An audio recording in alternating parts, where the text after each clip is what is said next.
Hey guys, can you hear me? Let's get that out of the way first and foremost.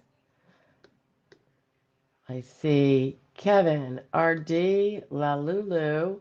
Let me know, guys. Can you hear me?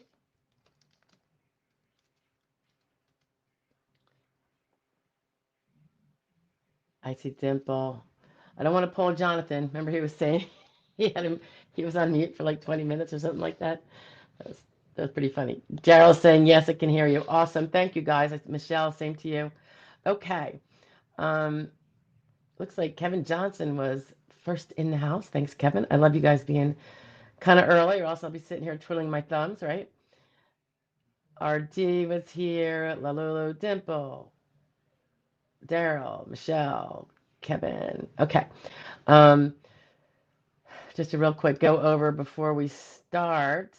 As you can see, I'm not in my normal place. I am in central Pennsylvania today, working from here this whole week, actually. Okay. I just wanted to review what's coming up in case anybody's interested. As you know, on Friday, tomorrow will hopefully be the replay of this with all the delays carved out of it through some software that gets rid of those quiet moments when I'm reading. We'll see if that gets up. It didn't work last week. In fact, I don't think that came up. I thought it went out Saturday because YouTube was very slow processing. It didn't even do it for days. And then I don't know. I thought it went out Saturday, but it turns out things go out to like Monday or something. Anyway, so Friday we have a little ditty about my old stomping ground, New Jersey, and a dude who stole Social Security monies and some other benefits from his dead father for almost 20 years, and it was about $700,000 worth of stuff. And I think the part about this one that ticked me off the most was I feel like he got an extreme slap on the wrist, like a misdemeanor punishment. I mean, they can tip it over by one day and make sure it screams felony, but in essence, what he got, the man's 66 now, was a punishment like a misdemeanor. Not really fair to the people that only do misdemeanors. Okay, we also have something coming out with, has to do with when a claimant's statements are inconsistent with his own medical records, such as they may suggest he's more able than his medical records. And that can happen both at hearing, it can happen in function report. And that's why those things are really important not to screw them up. So we go into that a little bit. And again, I'm not sure which days these are. Another one is a piece of a collaboration between Jonathan and I. And we touched on, this was during his live. It was a particular individual with varicose veins, age 50, and we touched on things to consider for the RFC, that you want to get evidence in there of how it would limit, that kind of condition would limit residual functional capacity to do, say, walking, maybe standing, and also touch on the grids with that. And then another one, and this is the last one I actually have in front of me that I can see.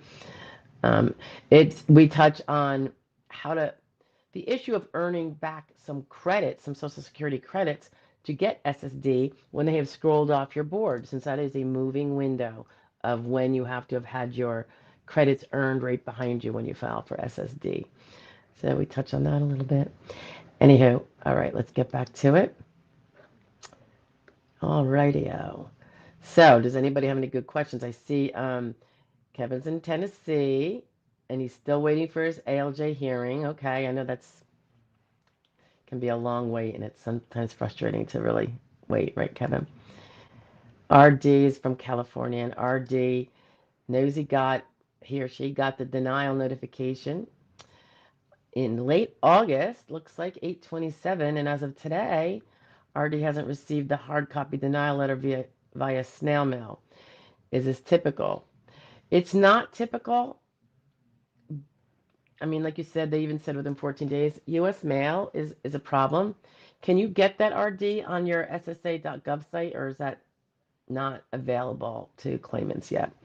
I would, if you don't have a lawyer that handled that, I would contact the field office, or even maybe, I don't know about the OHO office where the judge is, but I would definitely contact the field office and say, can you send me this up? Because you got, I mean, you see, you got the denial on 827. What is the date of the denial? Is the notification the date of the letter? Because that's when your 60 days is going to run to appeal, if that's what you're going to do. If you're going to file anew, not such a big deal. La Lulu says hello to Stephanie and all the good people joining to listen and learn today. Thank you, La Lulu. I appreciate you being here. Dimple's saying hello from Ohio. I hope you're feeling well, Dimple. Hope you're getting your decisions in order. Okay, and everyone confirm they can hear. Daryl's in the house. Michelle's in the house. Daryl says, oh no, sorry, Kevin says, did it say we're doing a non-medical review? Mine said that with a second denied. Yeah, they're still doing that, I think, Kevin. That mixed messaging, I think, that exists for a couple of years now. 3 maybe. I don't see that that's changed. I haven't seen them correct that. I mean, I think it's something that needs correction. Maybe they think it's appropriate. I don't know. I just think it's a mixed message, and it's kind of cruel. um, let's see. Come on, guys, send up your questions. RD did get a copy from his rep. Okay, it sounds like your mail got lost in the mail. I don't know about you, RD, but that seems really not unusual. I don't trust the. It's kind of sad to say because it's an institution that was, almost perfect for so many years, including back when I think there was a pony or something, right? It was really important, but it's just not the same anymore.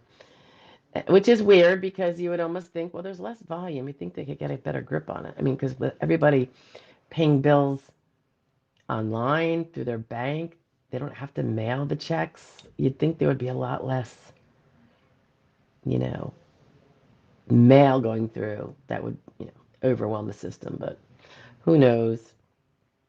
Tayyum.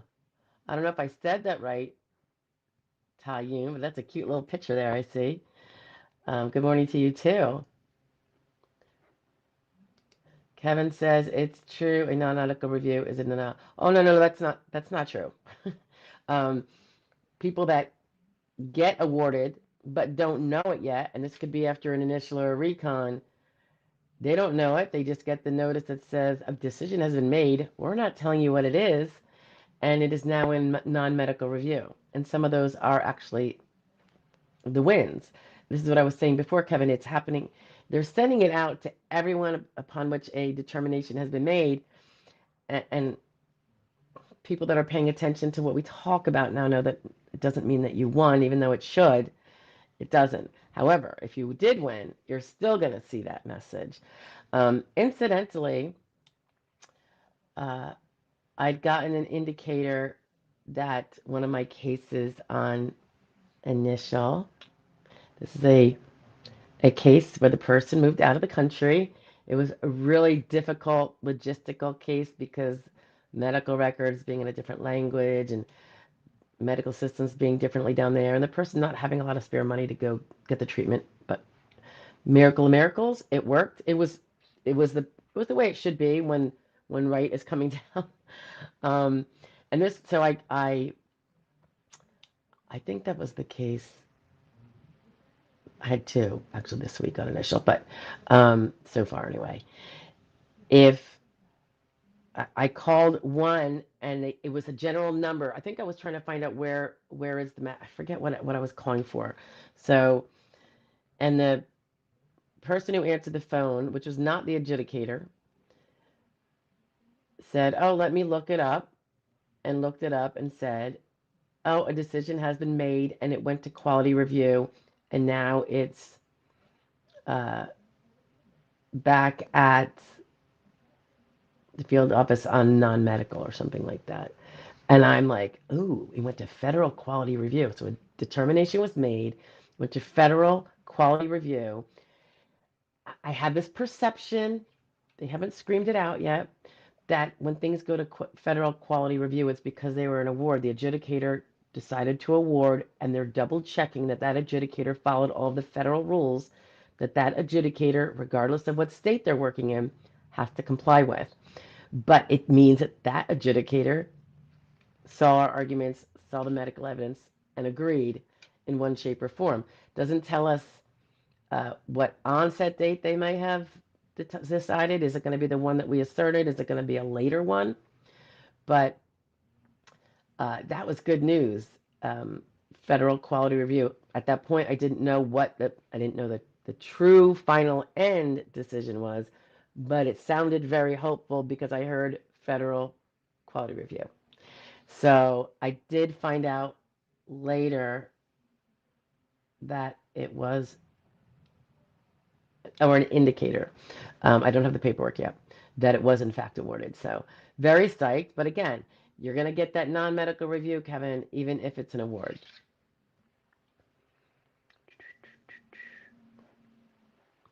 JRP says, oops, I think I missed something. Oops, sorry. I'm sorry. I'll come back down to you, JRP. AF Vet, hi, Guy. I talked to my former attorney today, and they acknowledged they failed to send 2 key pieces of evidence to my ALJ. As you know, I was denied. Yeah, that's I'm not even gonna go there because I don't like this. I'm not a big pot stirrer necessarily in things that are not my specific business, but that's not good. Daryl asked if I do anything with the VA. I have obviously a lot of veteran clients. I want to feel like half of them are veterans at this point, but I do not. And I as a lawyer, it was pretty simple to get qualified to be a veteran representative for VA benefits. And I did do that. And I even invested in the most comprehensive course at the time, and this is years ago. It was like a 7-hour course because I wanted to be really up to speed because, my forte is Social Security. I've studied this for 20 years, 24/7. And I did do the 7-hour course, and I just felt like it wasn't enough for me to be master of the game. So I never actually practiced it, Daryl, because if I don't feel as strong about something that important, you know, competently strong as to everything needed, I didn't want to do it. I wanted more, and I just never had the time to go get more. Because I'd have to carve it away from Social Security, and of course, that's not something I'm going to necessarily do if it's going to be a time factor. So, yeah, my throat is still a little hoarse, but I'm doing good. I'm, I'm sure you're all getting colds out there too. They come, they go. They pass. My poor husband has it now, really, really bad. But so I don't. But there are some good people out there that do the VA work. So JRP says, I have an ALJ hearing next month on the 15th. Okay, I'm going to be rooting for you, JR. Hope you have a good attorney or non-attorney rep there. One that will not leave out 2 of your critical pieces of evidence, like AF vets attorneys say they did. Someone's head should probably roll for that. Kevin asked, when are you going to have a special guest on? I don't know. Everybody's afraid. Either they have weird schedules or people are really shy. Mine would be mostly colleagues, I don't really reach out to strangers. So it would be people who do the same kind of work as I do. And some of them are gearing up, They might start as doing like a pre-recorded with me, and then maybe I can lure them into the live because it is fun. I have so much fun when I do it with Jonathan.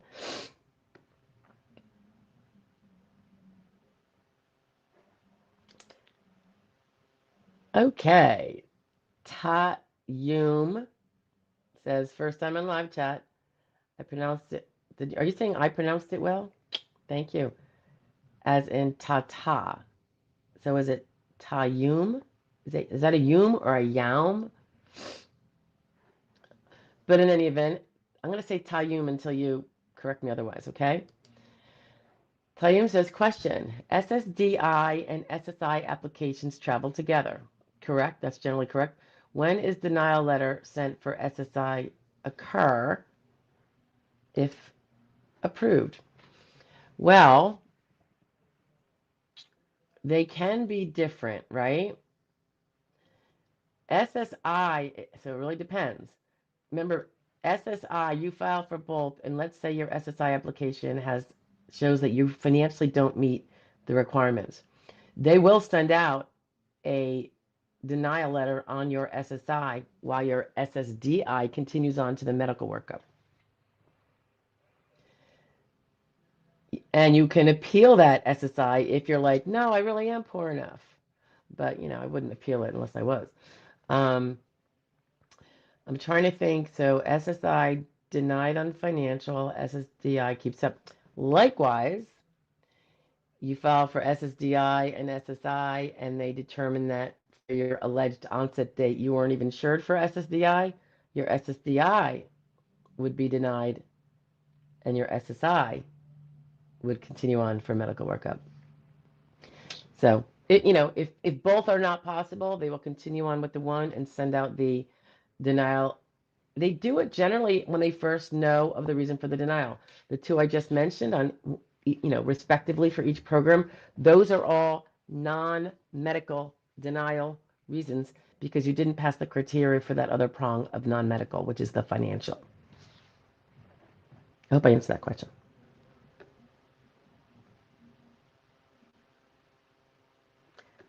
Okay. Michelle M. Hi, Michelle. Can you, as an attorney, see the actual medical records the DDS has collected? Yes. I have quite a few. I can from my clients who are registered to me with the SSA. I have quite a few key medical info with my providers and hope DDS gets everything. Afraid DDS won't get my RX, I think she means prescription, for the roll later. Okay. You can go in as well, is my understanding, Michelle, if you're pro se. It is my understanding that you have access to view. I take that back. You have access to view what you've sent in. If you and you can send it in right through your SSA account, and you can see that it was sent in and that it's sitting there. So if you don't have an attorney who can go check or can't confirm that they sent it up, and maybe you're pro se, you can go check, send it up yourself. I would do it through that online way, guys. I wouldn't go mail it or drop it off at a field office. My goodness, you're having whatever person that you don't even know if they're competent having to handle your stuff and scan it and then direct it and make sure it gets up into a totally different office. So just do it as direct as you can.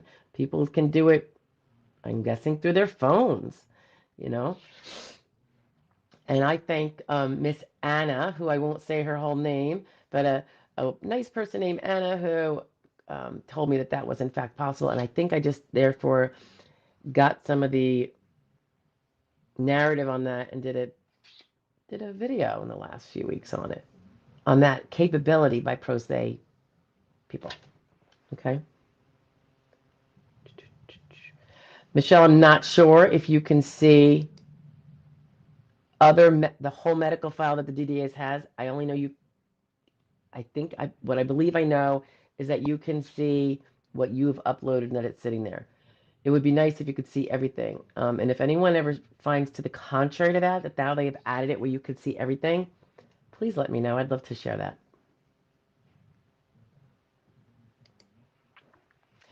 If you are pro se, if you have an attorney, go through the attorney or a non-attorney rep. I would definitely cover bases with them because there is duplication bars that, we're not supposed to breach.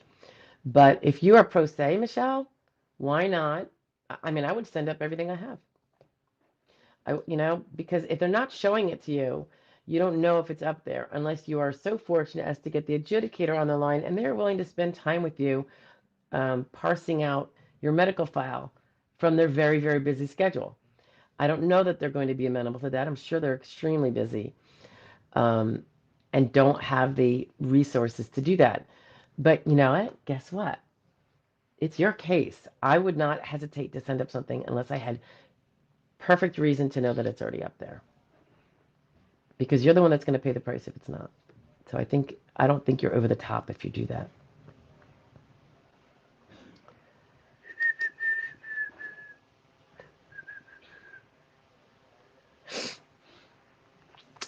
Would I recommend any for the VA? I'd have to give it some thought. God, I never can remember who is and who isn't.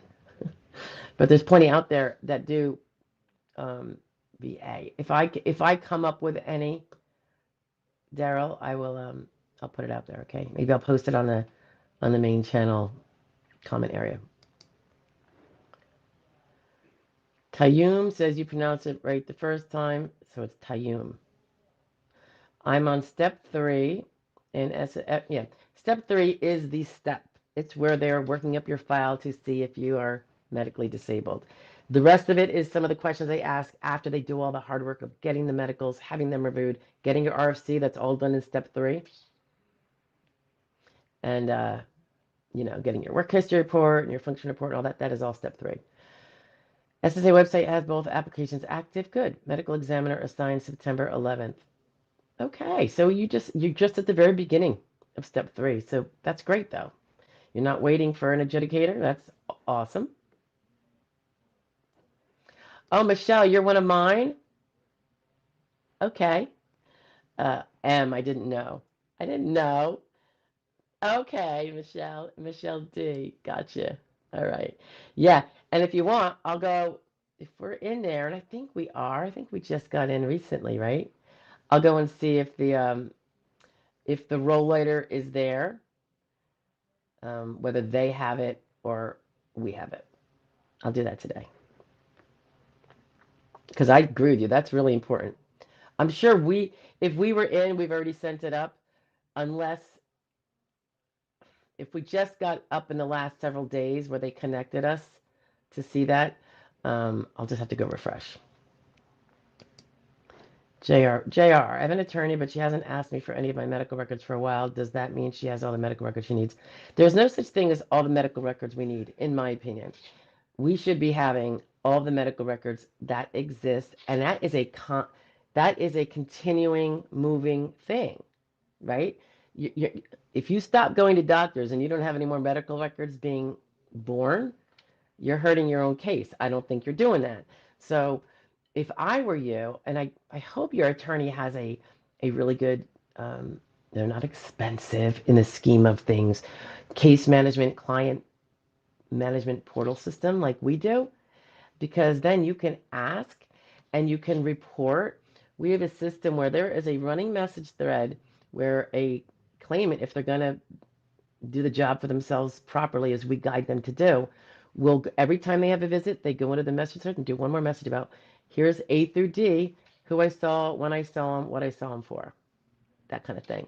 And now there's like a running chronology. So then our people who organize that, and we have them putting that in before we are even connected to the case, so that when we do get connected, we can make sure that the adjudicator will have that, all those subsequent visits information, so that when she orders, she knows what she should be seeing.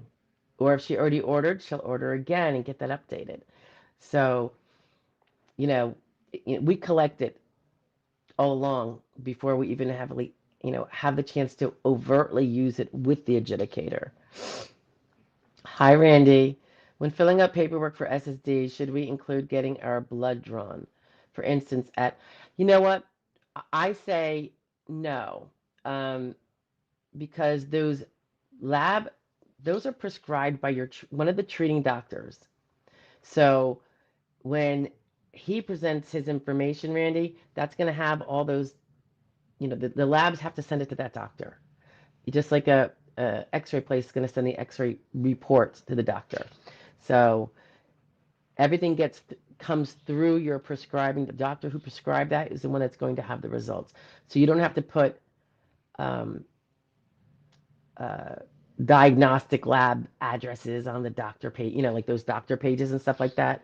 I know sometimes people do it. I think they're wasting their time. It's not going to help us. And in fact, we won't even give that to the SSA because they're going to want to see the doctor that prescribed it so they can get it through. And I think the labs won't even necessarily send the records. They're like, nah, we just send it to the prescriber. So save your fingers if you're filling out that page. Sunflower with all the nines. If your doctor says your physical limitations are equal to light work and your last job was light work, is it still possible to win your is it still possible to win your case based on symptoms with the high time off task? Yes, it is. And by the way, it's fine. Um, okay, let's parse this out a little specifically because this might apply to a lot of you. You're over 55, Sunflower. Even if, remember, there's the three things you have to prove. You are limited to either light or sedentary work. And according to what you're saying, your evidence says you are limited to light work and can do it. You have a job that you can no longer do for whatever reason, even if that old job was light. Let's say you can't do it because of it requires a lot of finger use and you have intense, me and the fingers, you have intense arthritis where you can't use your fingers 6 to 8 hours, which is frequently. That you have proof that you would have to be able to use them something less than that, or that you can't sit in a chair the requisite hours without intense back pain for 6 out of 8 hours, so that you can't do that job. It might have been light, but it might have required more sitting than you're able to do. Or, and a not infrequent one, is that the person's job before was skilled and they can no longer, due to maybe some mild to moderate mental health symptoms that they're treating for, so it's in the mental health records, they can't do that job because it requires certain mental skills that they no longer really have the capacity to do. Yeah, they have the capacity to do light work, like that job's like, but not the other parts of the job. So remember, there's many ways to go after the fact that you can't do a prior job, even if you exertionally you fit the mold. Another part of that is, because for instance, let's say it was a high like you were with the public all day long, customer service, cashier, and you have now a social phobia and you're treating for it. So you have a therapist and you're doing everything you have to do for it. Being a job in the public on a frequent basis, dealing with the public frequently, which is 6 to 8 hours, that might be something you could prove you can't do. And that would also knock that job out of possible. So that's step 4, of course. And then the remaining part, then you would have to prove is that are any of those job skills from that prior job transferable to a job in that light or under range that you've been pigeonholed into? If not, then there are no transferable skills, and you win if we did all 3 of those things now. Or if the job has transferable skills, but you in particular can't transfer them due to mental health conditions, perhaps, to that other job that you could otherwise do, then that would be another way to meet that grid. So there is ways. It's a lot of needle threading, right? But you just got to find out what is that path to meet those laws and then get the proof to show that you meet them. It's very possible to meet them, but if you don't get the proof, it's like you didn't, even though in reality it's true. Sunflower says, also mental limitations are listed as markedly limited for many areas based on fatigue and decreased ability to concentrate with anxiety and depression. Thank you. Ah, okay. That's very good. Like I said, that's going to hit on some things potentially. I don't know what your prior job is, but give that some thought. Um, when you say your mental limitations are listed as markedly limited, I assume you're saying you have a doctor that says that. So, doesn't mean it's gospel yet, but potentially the adjudicator, whether it's you're an initial recon or going before a judge, will find that to be reliable opinion evidence. Nickerson Mancio, hello there to yourself. Oh, he says your videos have been very helpful. Well, I'm glad. Feel free to subscribe, like, and share. That's what we're supposed to say, right? Okay. Dimple says, you mentioned the SSA getting an RFC report. Mm, mm, They get it themselves to their own internal doctor. Is that the one we fill out? No, neither one. Okay. So RFC is an assessment. Okay. It is an assessment made by one of their internal doctors that you never see after he gets all of the medical evidence.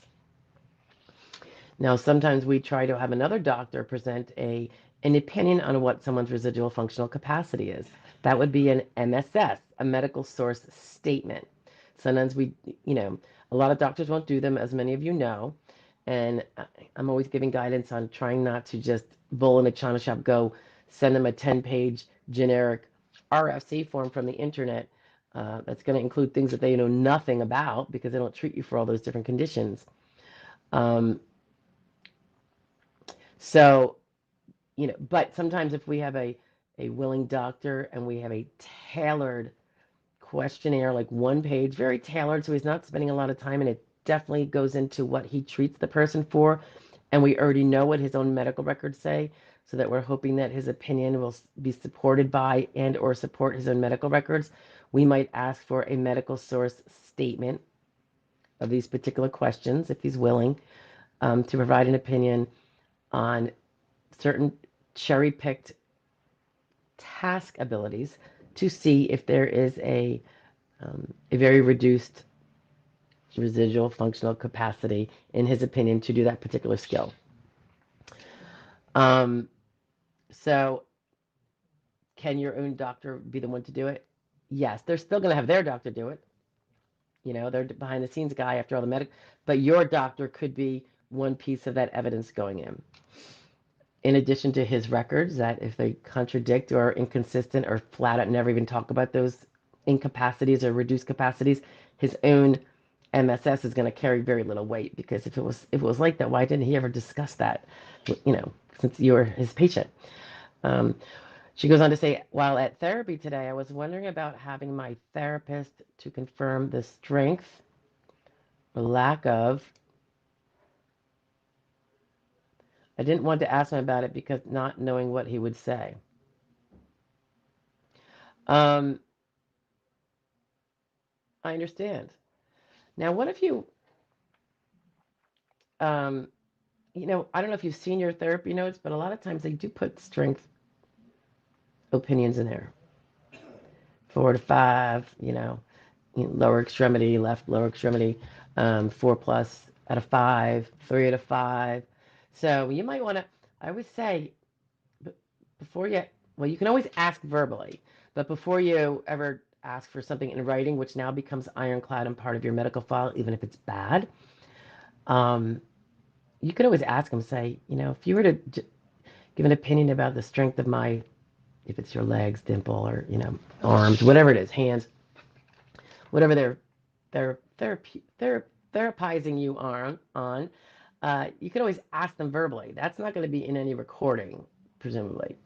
And just say, if you were to, just ask them to say, like, if you were to, I don't know if in your notes you put down my, strength measurements that you determine at each session, but do you? And if he says yes, oh, okay. And And if he does, you could say, "Oh, can you tell me what they are? Like how reduced do you think my strength is in my legs?" And maybe you could have an honest conversation, and now it's not carved in stone, but now you know it's going to be in the therapy records. Can be helpful. Randy says, I assume you make sure that your client statements line up with medical records, correct? We don't let our clients lie to line up with the medical records. So that would be no.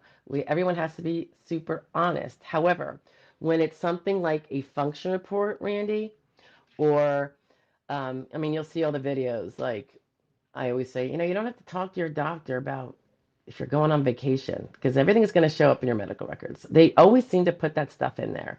And the word vacation always makes it sound like someone is doing pretty well physically and not in a painful situation. And if your claim is contradictory to that, it can look a little inconsistent. Um, so we, as you know, unlike maybe the majority of practitioners, we do work with our clients so they fully understand the function report questions, and they don't go out until we are all jiving. So if something looks like, gee, that doesn't, and by the way, the function report, Randy, gets done before they have your medical record. So you can't always hedge that. But if we know what would be uh, what's knowing what the person's impairments are and having done this for decades, we kind of have an idea of what those likely symptoms are in general. So if there is a function report and there's a weird answer that I'm like, ooh, that doesn't sound good, um, I'm going to want him to rethink this under, with this additional information, like this looks like this. That's how we get more responsive responses from the client.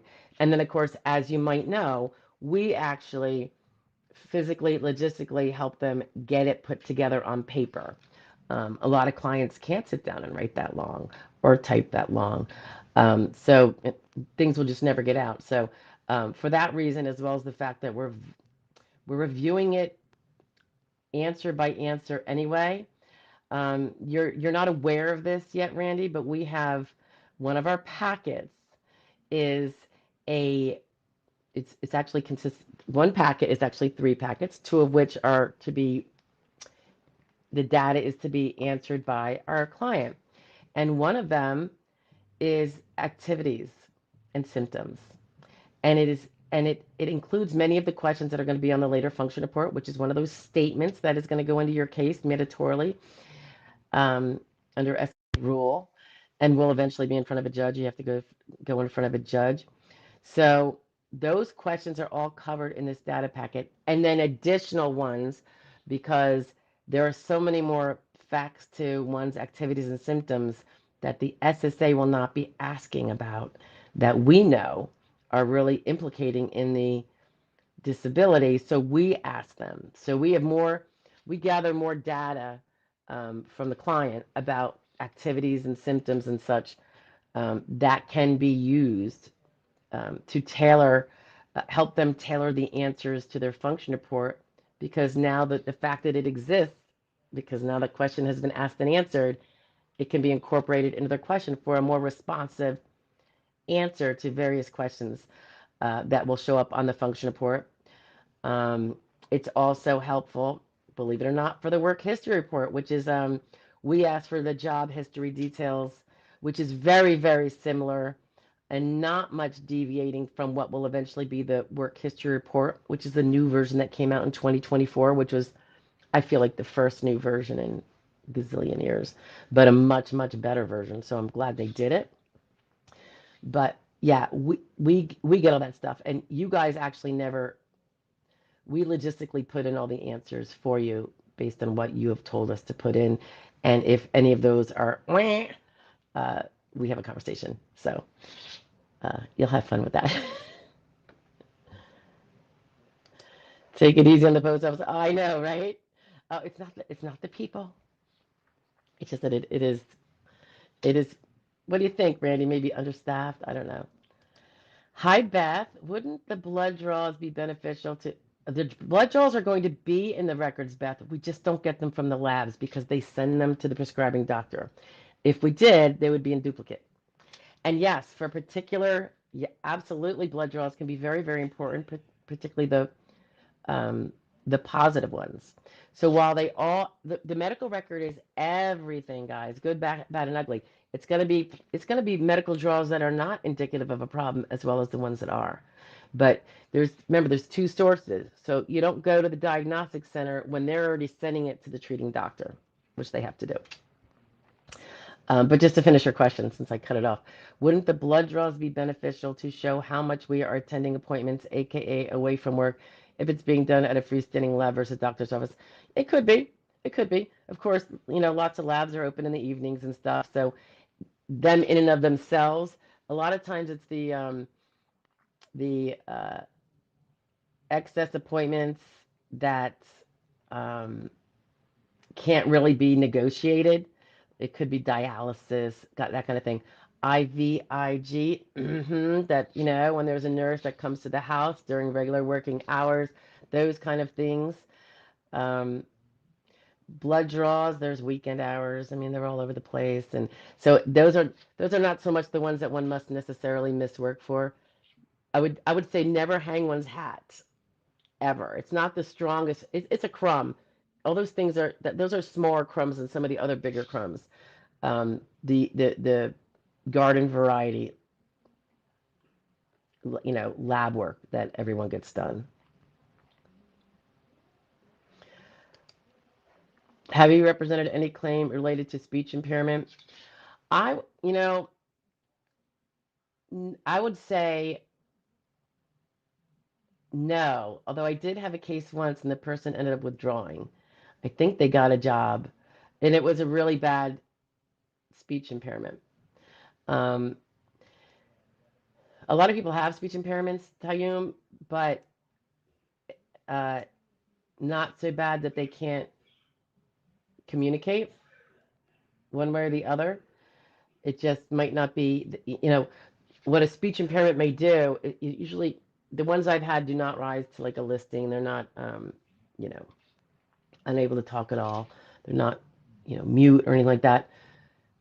Usually, what they do is a speech impediment carves out a lot of jobs, such as perhaps all the ones speaking to the public, if it's more than rare.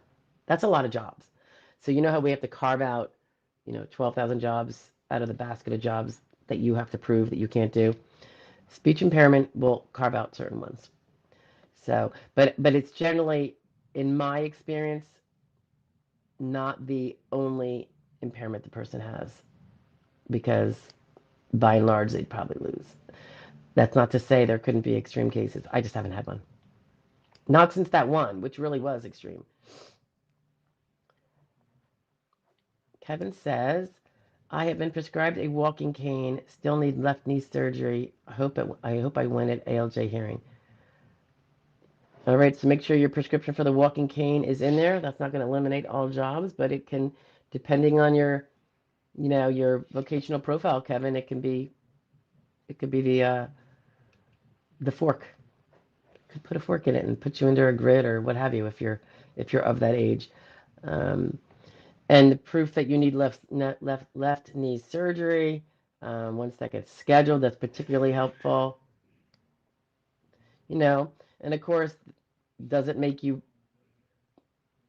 able to now do things that your bad knee didn't let you do? Sometimes the surgery, fixes you right up so you no longer are disabled. You might be limited, but not disabled from all jobs. So keep that in mind. Javi says, I'm 46 with medically documented depression and anxiety going back 30 plus years. I'm sorry, you were a child, right? A young person. Recently diagnosed with PTSD and working as developer, but falling apart, and I'm hoping I could qualify. Thoughts? I think you're going to have a very tough time based on this, and it will all depend on, you're able to work still now, and you have a high pressure job probably as a developer. So it might just be, well, with PTSD, maybe you should be going for a low stress job. And then, of course, depending on how, I don't want to see you deteriorate, where even a low stress, simple, unskilled job, would be off limits to you. So, but it is difficult, purely mental when you're still able to work. Um, remember you have to not be working SGA in order to file, right, Javi? But I hope you feel better. I don't want to see you get worse and have to go on disability if you don't have to. Shub is in the house. Good to see you, Shub. I appreciate you. Did I miss the bird? No. Oh, but I want to show you something. I might have it. I'm working away from Stroudsburg today, and I so badly wanted to bring the bird, but I didn't dare because she's only been with us for like a week and a half. Check this out, guys. Can you see? We made a stand so she can sit on the desk and perch instead of being only on the perch on the top of her cage, which she loves to be on. So hopefully that'll work out well. And the little birds could use it too, just probably not at the same time. I don't know if they'll fight. But pretty cool, huh? We're going to try it when we get back. And if it's good, I'm going to ask my husband to make a few more. Very exciting. The bird's amazing. Dimple says, my dominant hand is extremely weak and I have had an ultrasound done at different times which shows the advancement of the RA damage. I'm thinking that should be proof of my limitations of my hand. Yeah, we'd like to think so, right? Um, and again, you can ask your therapist, are the measurements of the numerical weakness of my hand, are those in those records? Just out of curiosity. I'm sure they would tell you, I would think. I mean, otherwise, look at it. Just go order them. Can you get them online from your portal? Kevin Johnson says, orthopedic doctor wants to do 2 surgeries. Orthopedic doctor wants to do 2 surgeries. I'm really confused on that. Yeah, well, never hurts to get second opinions. I can't really comment on to whether you need it or not because I'm not a medical doctor. But if you're confused, you need to ask questions, I think, because I think you need to have at least a basic, better understanding, right? It's your body. Jasmine Tucker, nice to see you, Jasmine. Do being in a wheelchair, which is due to muscle weakness, degenerative disc, back pain, and dizziness from the weakness, give me a good chance of winning my case? If you are medically, if you are medically uh, either described as and prescribed the wheelchair, and the doctor in the medical records it says um, she needs to be in a wheelchair to get around because she's at a high fall risk. So she should be in the wheelchair most of the time. I think that would be a very good chance of winning because I think you could meet a listing, perhaps. So I do, but it's not just because you have a wheelchair and you roll around in it. It's going to have to be in the medical records, prescribed. She needs to be in the wheelchair. She's not able to walk reliably or safely without a wheelchair. You know, to be without a wheelchair. Jeffrey Taylor, good afternoon to you too.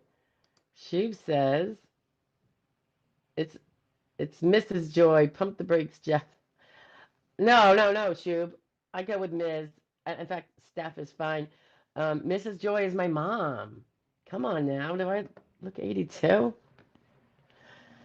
Love you, Mom. She never sees this. My family doesn't watch it.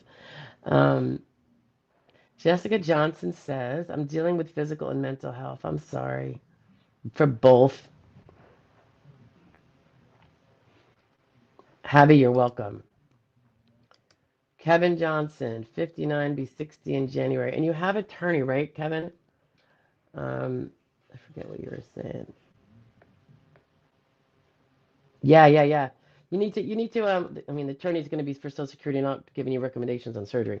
But you are asking, right, Kevin? Making sure that you know what surgeries they want to do and why. And are they going to do them all at the same time, or is it going to be like one this year, one next year?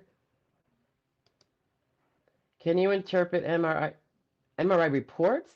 They're already interpreted, so it's great. That's why they have them. The judges won't take a film, nor will we. That's got to be done by a radiologist, someone qualified. Um, yeah, so we've been reading MRIs. I've been probably reading them for How old am I? Probably 30 years. Because I remember I used to do insurance defense work before I did Social Security disability. So the extra 10 years there was personal injury, but the flip side of it, the defense side. So you had to read MRI reports and X-ray reports. Um, yeah, no, I don't blame you for going into Chat GPT and asking it to translate into plain English. Not a bad idea, everybody, to do that. Just make sure the chat, I always think if you're going to use Chat GPT, ask it to retest itself. Just say, redo that, please, and make sure that you haven't missed anything or um, that kind of thing. But yeah, it's great. It's great.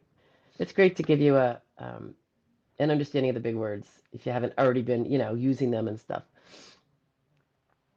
So I think that's a great idea, Randy. Colette Schumpert. Is it Schumpert or Schumpert? I think it's Schumpert, right, Colette? Hello, it's been a while since I've been here. You've been a great help on my journey. Oh, I'm so glad to hear that. Thank you. And thanks for being here. Thanks for stopping in. Papa's Place says, why would my PCP keep asking me to tell my doctor at the pain clinic to do everything? MRIs, x-rays, surgery. Maybe because he wants to make sure you have all your MRIs and x-rays and any surgical consults you might need. I'd like to think, I don't know what you guys think about this, a PCP, they're not the specialist.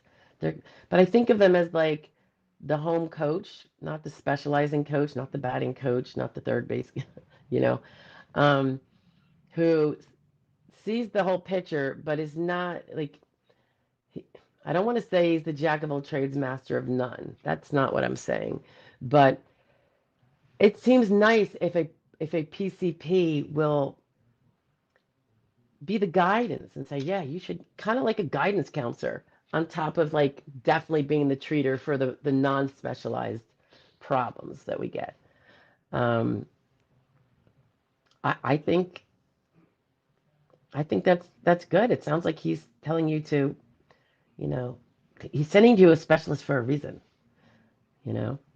So I don't know why he doesn't just order the MRIs and the X-ray and then send you for a surgical consult to a surgical consult specialist. Maybe ask him that. Well, can you send me to, and I don't know what your problems are, an orthopedist perhaps who can work me up with MRIs and X-rays for a more updated look at my body parts in there. And maybe not the pain clinic, which is kind of anesthesia and all that. Not that they don't have a big picture look too, but I do like a PCP who's proactive like that because sometimes they don't say boo, and they leave people out there and they don't say anything. And some people say, well, my PCP didn't tell me to do that, so therefore, why would I do that? I'm like, you got to be your own advocate. If your PCP is not being there, your teammate with you, he's just collecting a paycheck for visits, you know. So I think that sounds, from the way you say it, Papa's Place, that doesn't sound bad. Jasmine says she has a high fall risk. Yeah, I would imagine if you're in a wheelchair, but get that all good and documented as medically necessary.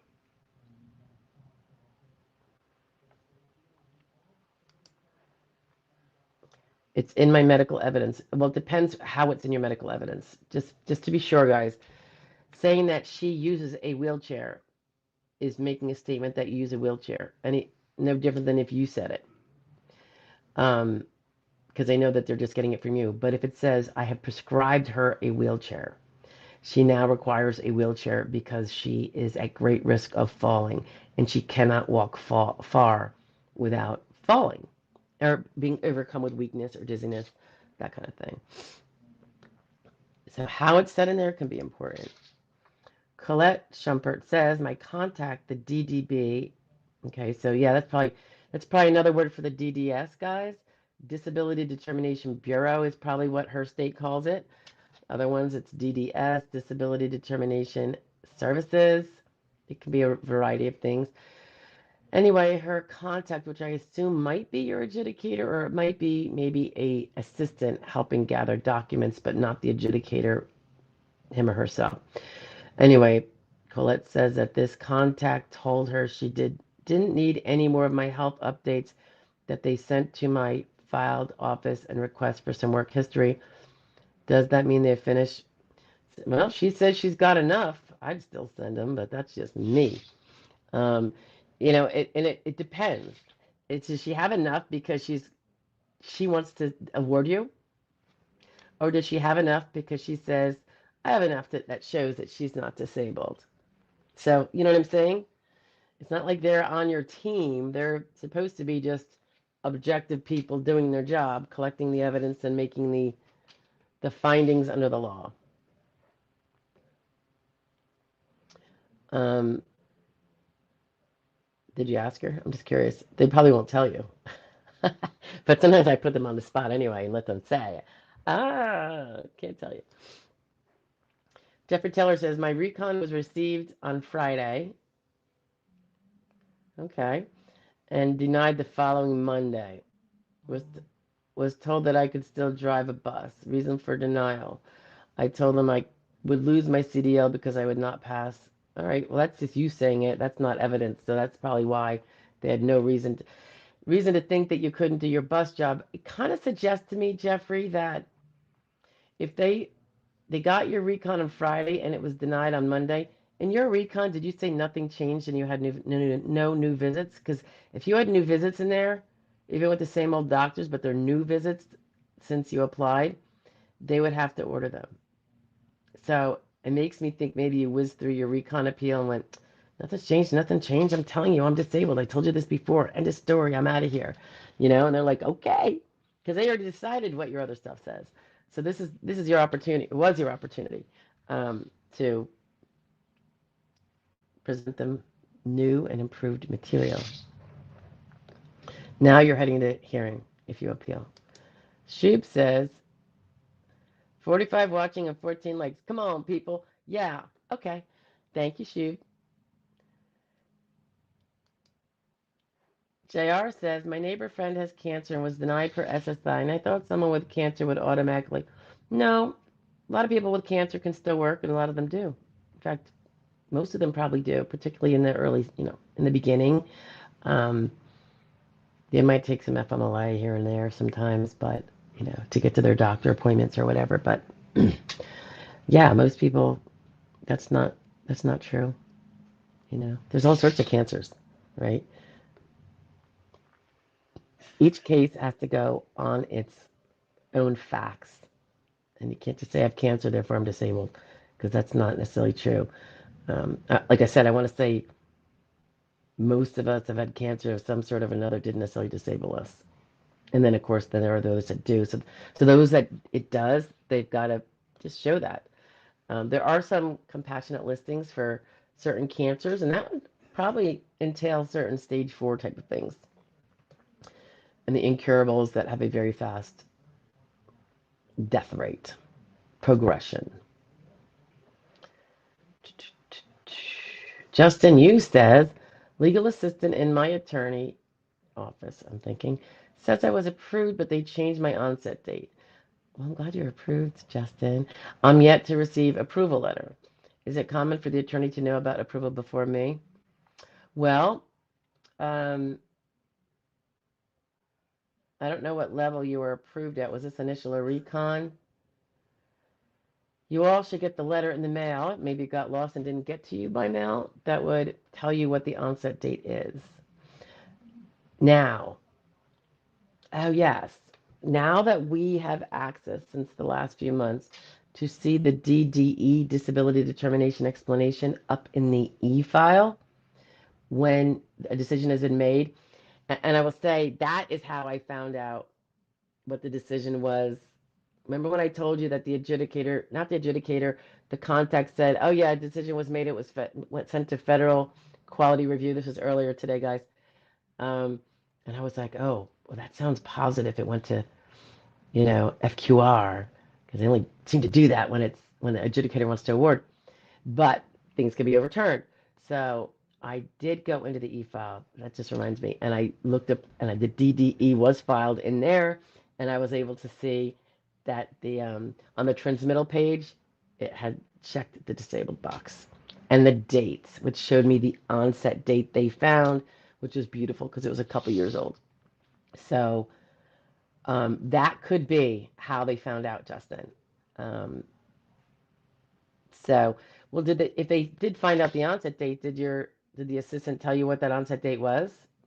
I mean, hopefully it's palatable and acceptable to you, even if not what you originally filed for. That way you could call it a day and move on with life. I'm hoping.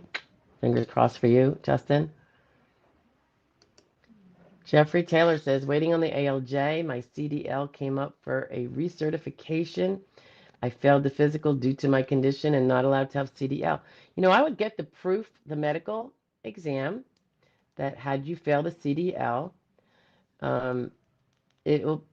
You're 60 years old. That's a plus. Because that will prove you cannot do the CDL job.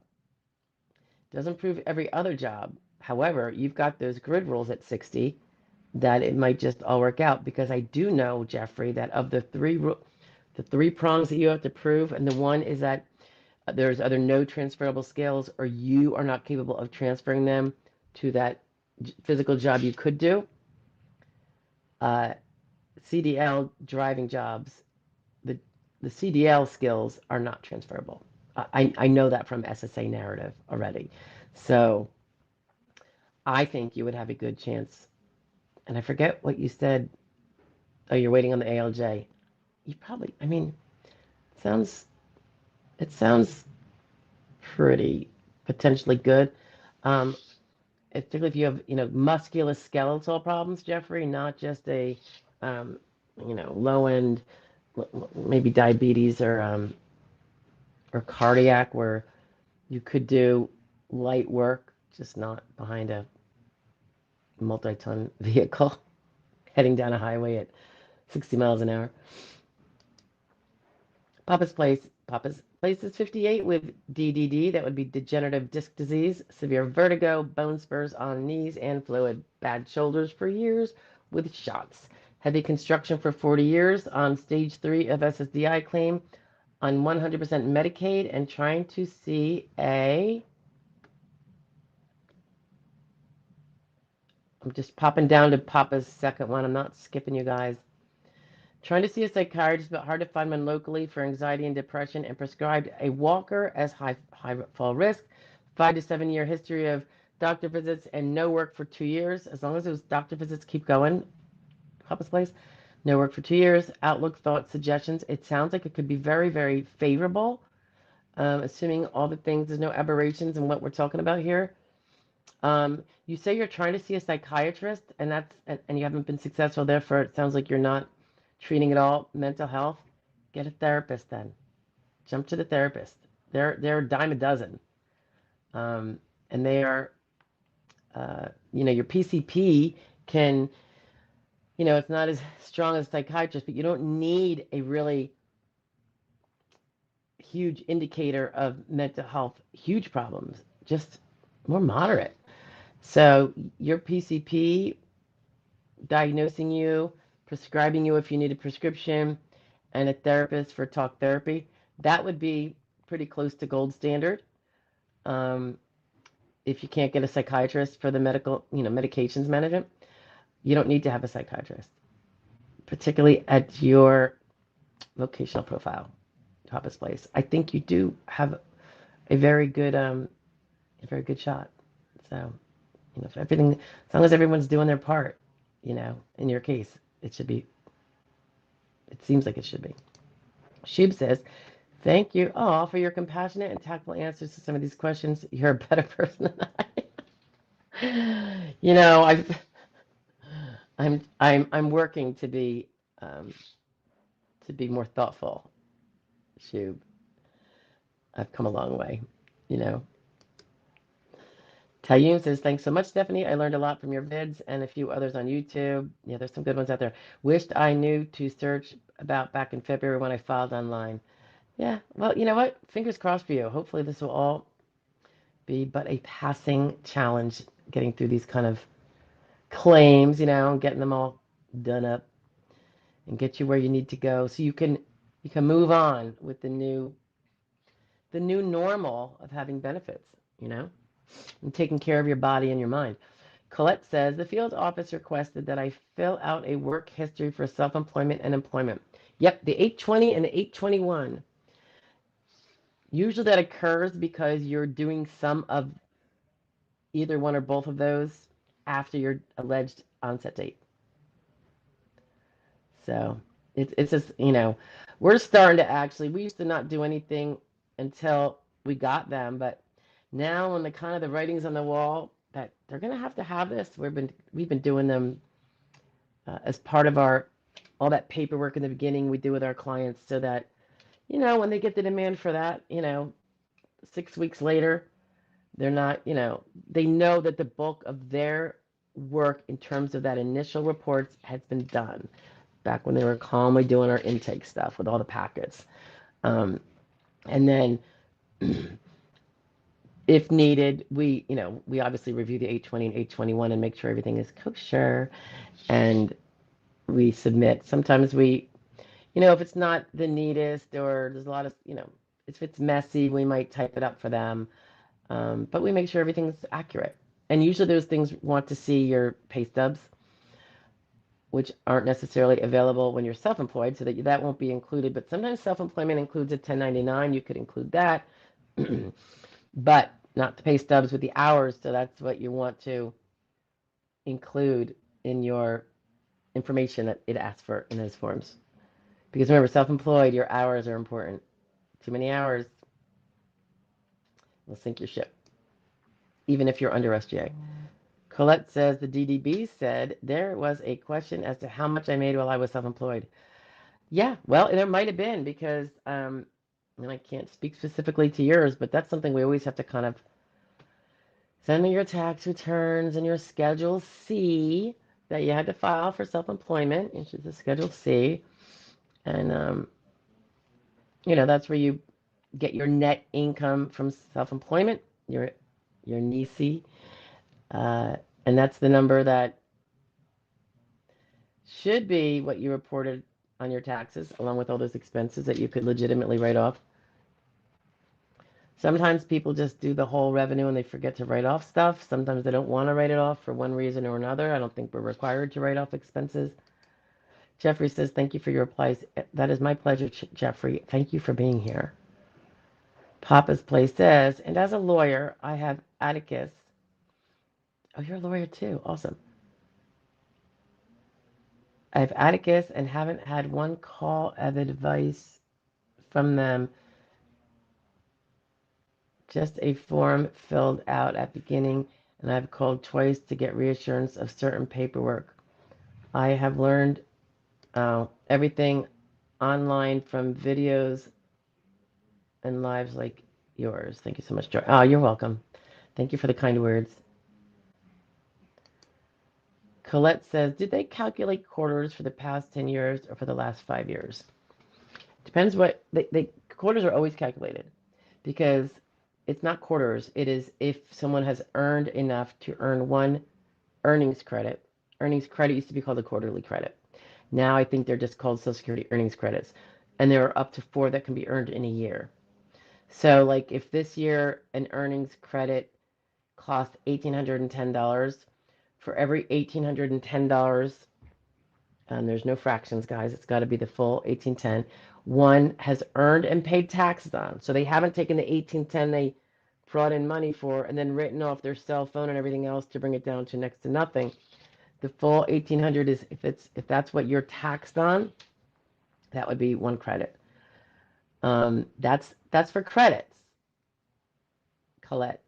Then there's SGA, which is different. That's a lower amount, 1620 in 2025 gross per month would hit SGA and be considered not, that's too much income to be disabled. And then the rules of, SGA and timeframes and stuff would be reviewed. So there's two different, there's many different things that are used from our earnings, not just our credits, but whether we also were SGA when we said we were disabled and all that. Justin Yu says, attorney said they sent a letter to Social Security saying it's fine to change onset from 49 to 50. Oh, okay. So you are amending your onset date because you see the writing on the wall. Wonderful. SSA account still says ALJ reviewing case in step 3. Oh, okay. Maybe, yeah. If the judge has already said, or has, has communicated that, hey, would he be, sometimes they'll call us and say, would your client be willing to amend that onset date? Because judge isn't really finding that he could award him prior to so-and-so date, which happens to be the 50th birthday or something. And I was talking over with my client, and by and large, when it's going from 49 to 50, it's something that, of course, you're going to make sure that were you insured at 50? Of course, there's all those little checks and balances have to come into play. You don't want to agree to a date that occurred after your insurance expired, right? So they will do that, and I love it because it means the case is over. And there's rarely, if ever, a reason not to probably amend in this instance. But yeah, once they have your word, and it's not just your word, it's on paper, I want to amend my onset date, then the judge has to probably include that in his decision, like the client, requested to amend onset to blah, blah, blah, blah, blah. So, and then, and by the way, step 3, that's not the step of the sequential evaluation process, probably. I don't know that the judge presses a button every time he does something, like it goes to the next step. He's just working up the decision. So it sounds good. I think, yeah, now they got to write it up. Now that they have the new alleged onset date, now he can apply his findings to the new date and give you a fully favorable on the new date you allege. If you didn't amend, he would have to, if he still made those same facts, issue you a partially favorable award, and then issue his decision that way, and you would still have the same result, but you would have the better ability, I should say. I think you always have the ability, but to appeal that, because I don't like that award date, even though you amended to it, or if you didn't amend to it. So I think when he gets an agreement that the claimant is willing and requests to amend the onset date, that gives the judge assurances that you're not going to appeal and drag this thing out because you are amenable to this whole new onset date, as opposed to not being amenable, him awarding it anyway, and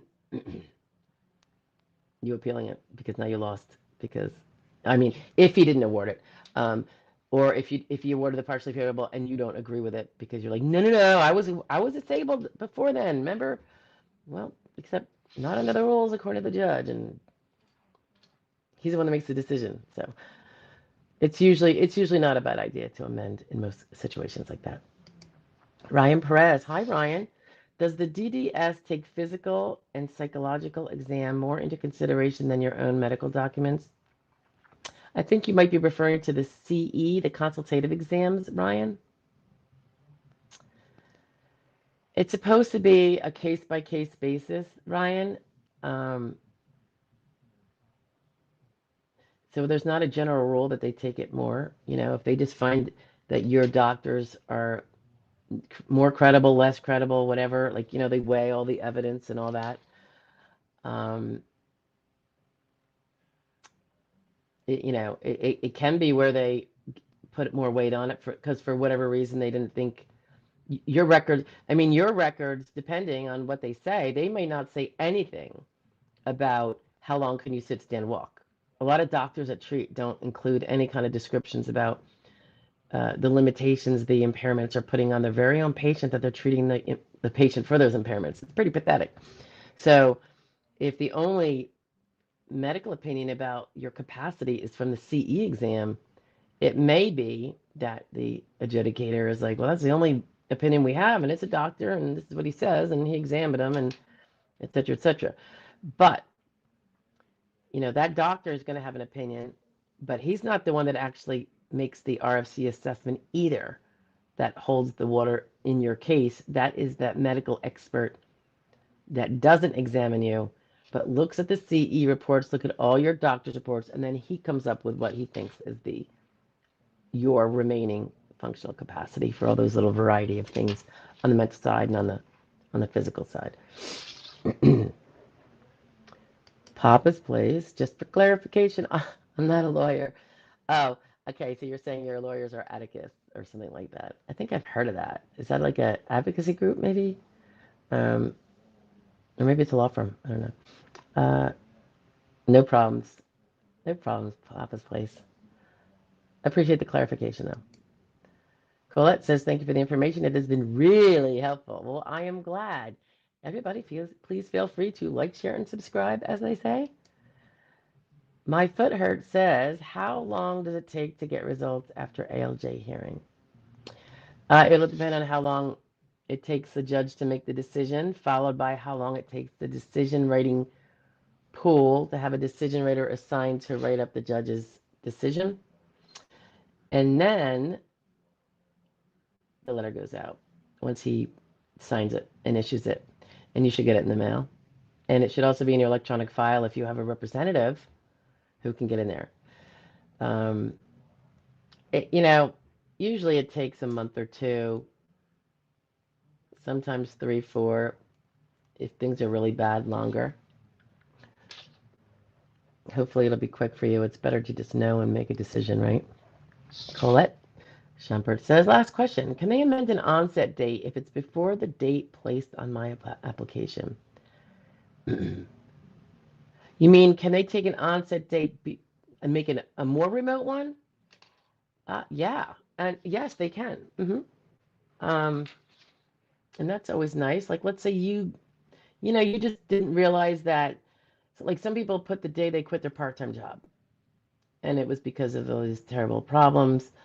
But they also indicated that they had changed up their work duties and reduced them. And the SSA, when it's preparing the case to send it out, get it final to be sent out for medical workup, realizes that she says she was disabled May of 2025, but she hasn't done SGA since 2023.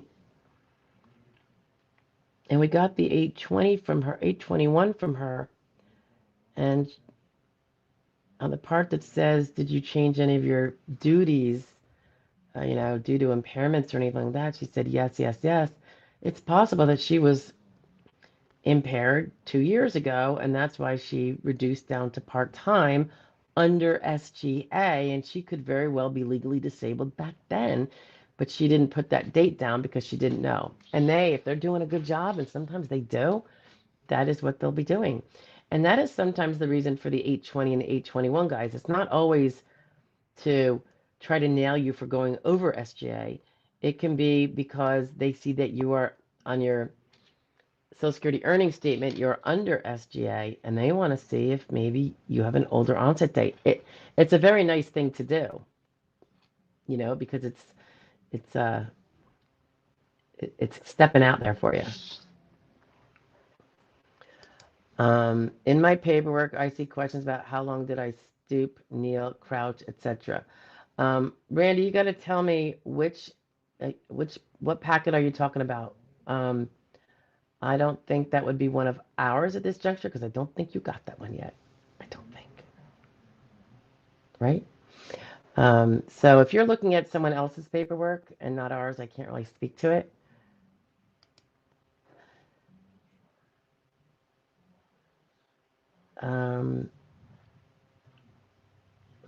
Although, let me go back up to Randy. There is a very simple page about one job, and it's probably in that packet 2, because it mimics the 3368 paper form, even though this isn't going to be a paper application. And in that form and online, if a person only had one job in the 5 years before being disabled, they will gather all those details now in the application instead of, and that could apply to you actually, right, Randy? Instead of sending them later the work history report where you put down whatever jobs you had in the last 5 years. So we're going to get it both ways, so don't worry about that. But if you see that basic one, it says if you had more than one job, skip this page. That's what I'm referring to. But there's going to be I don't think that one gives all of the, maybe it does. Maybe we did put the extra questions in there since they updated the form. It's in the later form though. So remember, there's multiple packets and there is a method to our madness. So Guitar says, so my doctor had a very limiting RFC. Less than 15 standing, walking, less than an hour sitting. I also submitted back MRI with multiple bulges. All right, bulges aren't really so huge in this world. And my doctor's statement. DDS denied me twice without a CE. I'm surprised without the CE. I don't know. By and large, all my cases have CEs. Could one have squeaked by where the SSA didn't demand one? And it's the SSA's choice, not ours. Sure. But by and large, you know, that's just what they do. I have a feeling that your doctor's records, if you had him do an RFC and that RFC looks like it's a gross overestimation of your limitations and it doesn't match up with anything in your file, there's nothing to suggest you should be that limited, that's probably why. There's a good chance anyway. But they should have done a CE then, you know?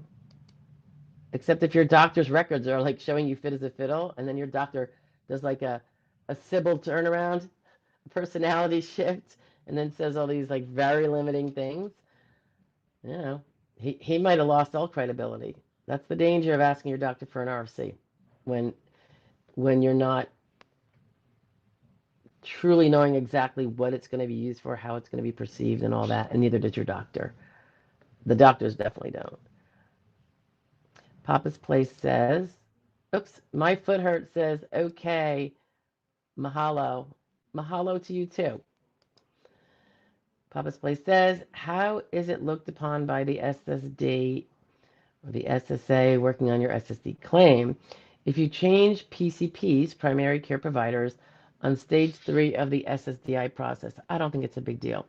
Not happy with the current as 7 to 10 minute doctor visits and talks over me while trying to describe issues. I know they're pathetic when they're like that, right?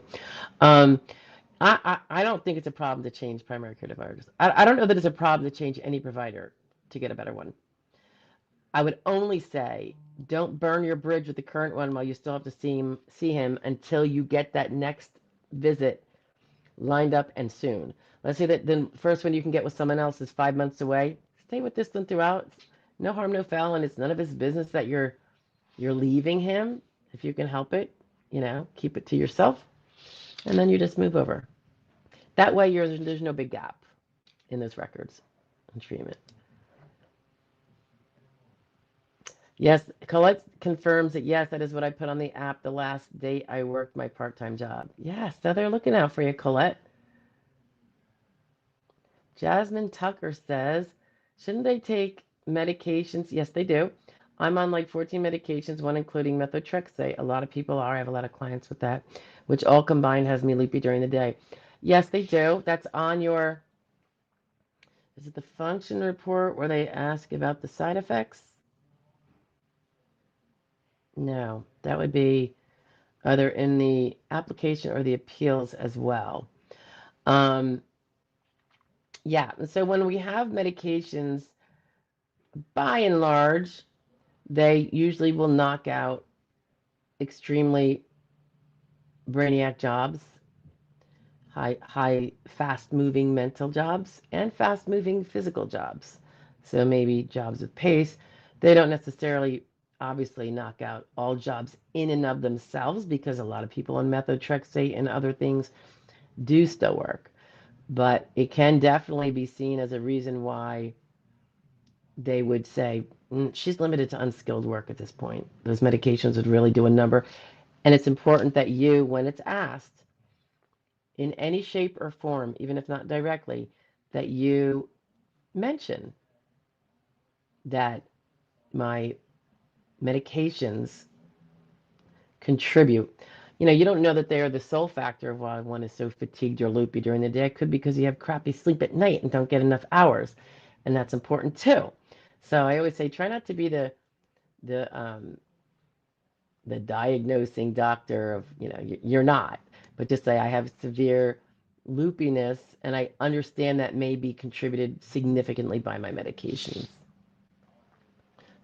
of which those are known side effects.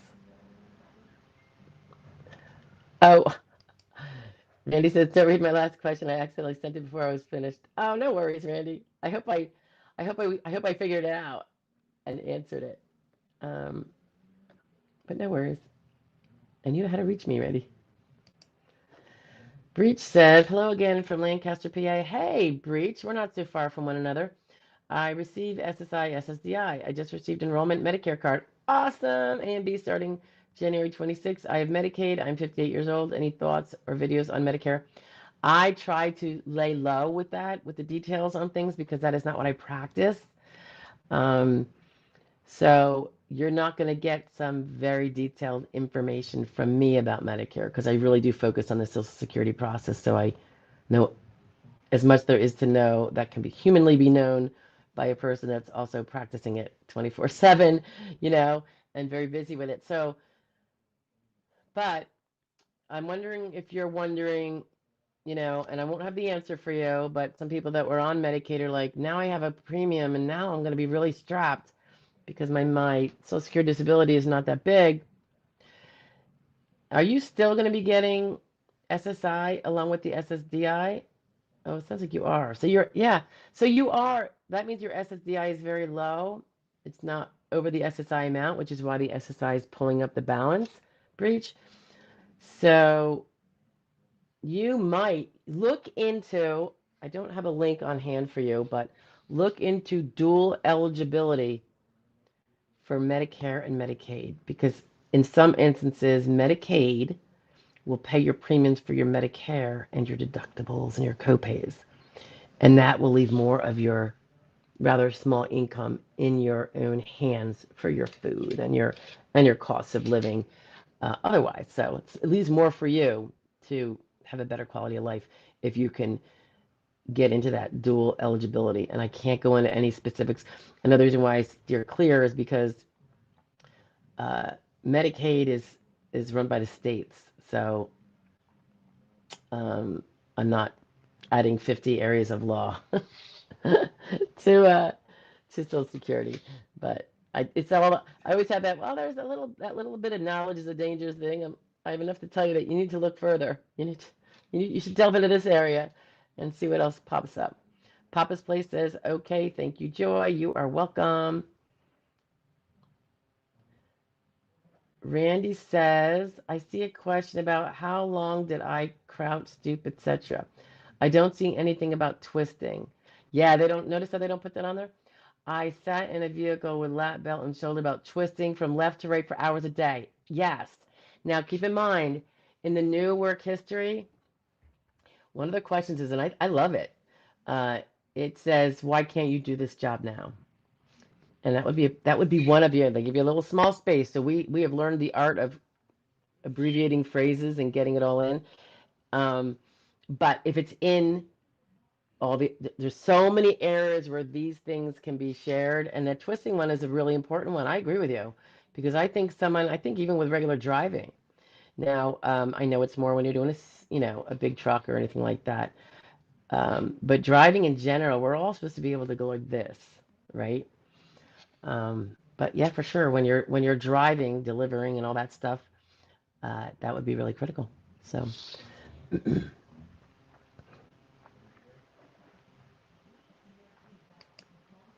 Papa's Place says, I just asked the question about my lawyers because I see so many YouTube lawyers talk about talking with their clients through the process and feel like I'm out here alone and just another client. Yeah, I'm sorry. Everyone, different businesses have their different business practices. Some give less time for that.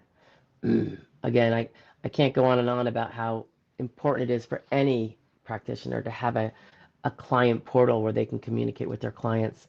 That way, if the client has a question today, he can ask it today, even if the attorney or paralegal or whoever can't answer it the same second. They're working, they're not necessarily hanging on a dime waiting for you to post things.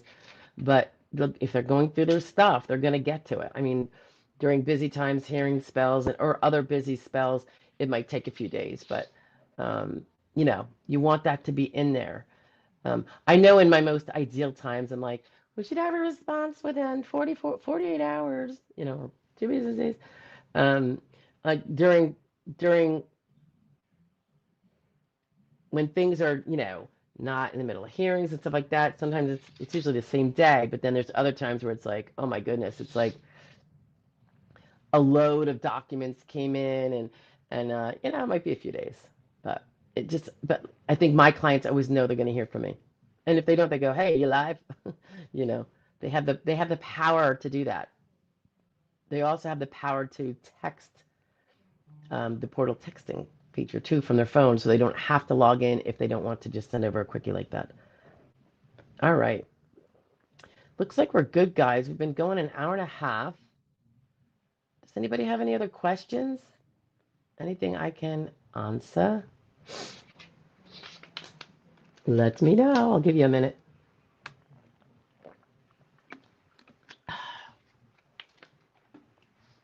Um, I will reiterate here, I suppose, that if you are looking for, not for representation, I'm going to post it, but I'm slow here. Oops. But attorney consults, um, you know, they cost money for sure. It's one-on-one and it's specific to whatever you need. But you would go here and that would give you more information.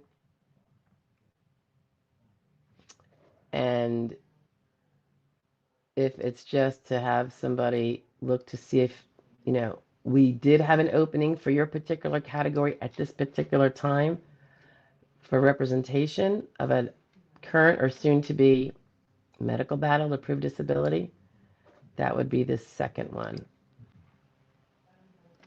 All right. Breach says, thank you. You're welcome, Breach. RD says, whoops, we have a little comment from RJ. After ALJ hearing took over 8 weeks to get approval letter from attorney.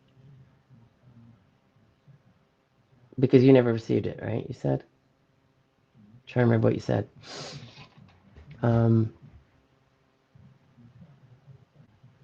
Yeah, sometimes it's slow. I don't know.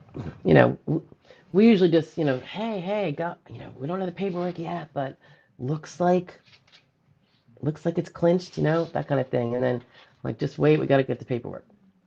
You know, so if I said, I go, we don't have the paperwork yet, but just keep an eye out because I think, you know, it could be we've kind of gotten the sense from the adjudicator that they're hearing our arguments and are well receiving it. You know, and sometimes you have that little inkling, but I always say, not till the fat lady sings. Are we celebrating yet? Because you just don't want to do that. Not when someone's livelihood is on the line.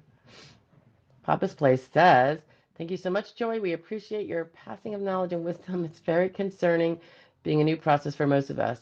You are so welcome. It is my pleasure, and you guys know I love these Wednesdays. They're my favorite day of the week. I get to hang with really cool people. And otherwise, it's very solitary kind of work in a sense. You know, workshops are great, but they're not really socializing. They're more, we're working on a function report. We're working on, you know, cross-referencing all the multiple packets as we get through an application or an appeal or whatever the case may be. So this is a fun time. And it's so great to meet new people. I've met people I don't even represent, and we're kind of friends now. It's like, it's pretty awesome. Y'all know who you are. Angie says, hearing was 9/2. Oh, wait, he just had it. And judge held hearing opening open until 9/16. But how long might it take to get a decision from that point? I just kind of answered this for somebody else. Same time frame as if the hearing wasn't held open for a few weeks, which is probably to get an additional information that someone said was outstanding. You know, so, you know, the judge makes the ultimate decision. Then it goes to the decision, whatever it is, yay, nay, and maybe he has some notes as to this is why. Go write up a decision, having these notes fleshed out, well cited, the law, the exhibit pages that refer to it. And so then the decision writer is the one that puts it all together in a written form. Some better than others, but and it depends on if there's plenty of them, if there's not that many cases at ALJ, at that stage, or is the bowl of decisions getting over full, and they have to just take them as when they have to get a writer who can take another one, you know, or another set. I don't know how they do it exactly, but you're the one. Oh, you're the one says you're appreciated. Oh, thank you. You're the one. I appreciate it. That's really nice. You're appreciated too for being here. I wouldn't be here but for you guys. So, um, okay. Papa's Place says, shall hurry up and wait from here. Okay. So we're all set, guys. I think we're good. All right. We don't have to go longer if there's no more questions. If everyone's good. Oops. Angie pops one in.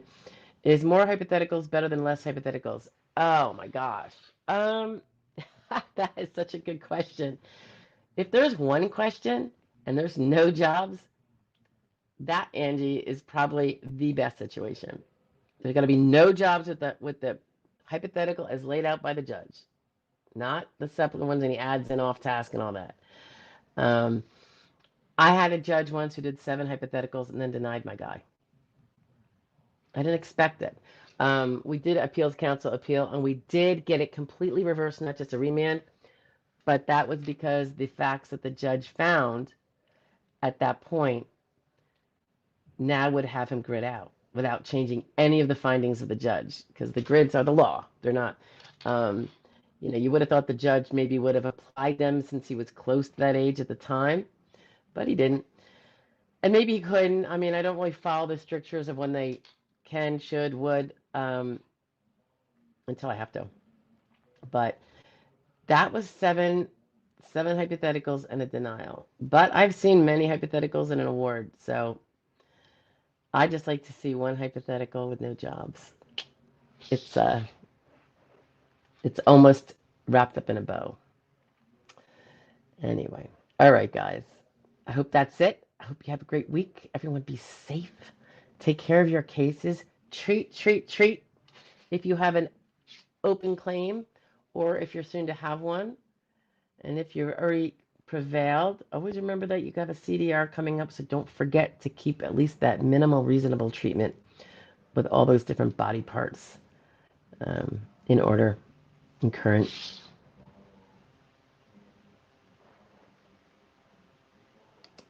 Andy had 3 hypotheticals and 2 had no jobs and 1 had a job. So was it like light? First one, light exertion. There was a job. Second one was same RFC VE, but let's just say the person was limited to sedentary, and did the VE say no job for that? And then did the third one go, let's go back to the first one. Let's say it is back to light VE, but let's say in addition to the first criteria, the person would also be off task 20% of the day. Would there be any jobs? No jobs. So that would be 1 with jobs, second with no jobs, third with no jobs. You just don't know the answer. Where's the judge going to go? You almost like to think, well, because he kept asking and getting more and more, that would be no jobs. Why did you do that again?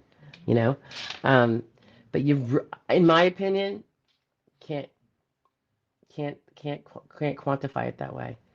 It would be nice, but it's gotta wait. I know it's excruciating. All right, guys, I'm gonna get out of here. It is starting to roast in here, and I don't want to take my jacket off because I'm wearing a tank top, and sometimes I just don't want to be wearing a tank top. Because it was cold earlier. In fact, my feet are a little cold, but it's a little warm in here. But I will talk to you guys later. I'll be back in Stroudsburg next week. Well, in a couple days, actually. But it's been great chatting with you all. If you have any questions suitable for video, please do feel free to post them in a YouTube comment. Or you can email them to us too, assistant@joydisability.com, and they'll get passed on to me. And if they're amenable for that, that'll be done. Yeah. So I'll talk to you later. Thanks, guys. Bye. Don't forget to like, share, and subscribe.